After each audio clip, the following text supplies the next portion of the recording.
សត្វក្នុងលោកកើតមកមិនដូចគ្នាទេគ្រឿងខ្ញុំខុងគេមានសងសាជីមនុស្សគោខ្ញុំខុងឆ្លមើនាងមិនដែលឆ្លូបងកនាងនៅតែប្រឹងធ្វើល្អខ្ញុំបន្តខូចខើរាល់ថ្ងៃទឹកភ្នែកអង្វរត្រដោតែខ្ញុំមិនស្ដាប់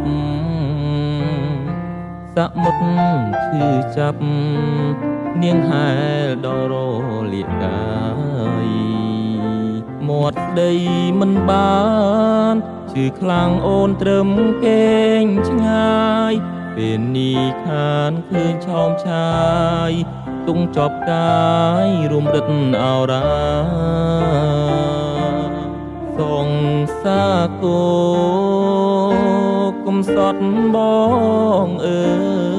យវិលវិញត្រានត្រើយពេលគ្មានអូនបងយំ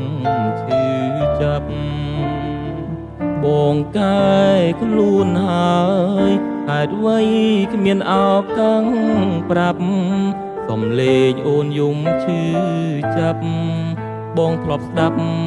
ក៏ស្ងាត់លេងលឺការឈឺចាប់នេះមនុស្សពោទើបអាចយល់ច្បាស់នាងឈឺចាប់ណាំងខ្ញុំក្បត់ម្ដងលើកម្ដងពីរពេលនេះទឹកភ្នែកត្រកយំអង្វរនារីបើលើវិលវិញមកជីវីជាតិនេះបងនឹងលេងធ្វើខុង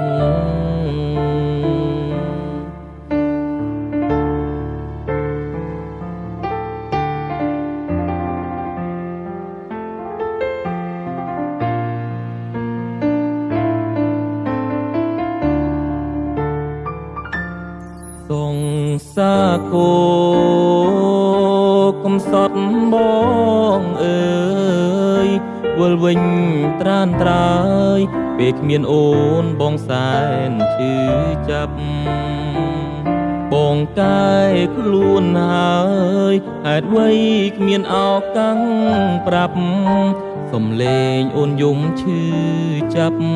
បងធ្លាប់ស្ដាប់ក៏ស្ងាត់លេងលឺការឈឺ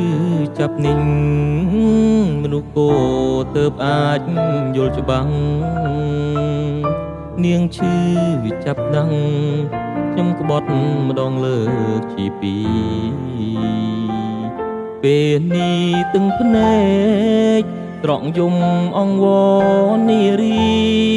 បើលើវិលវិញមកជីវីជាតិនេះបងលេងធ្វើខុងហើយ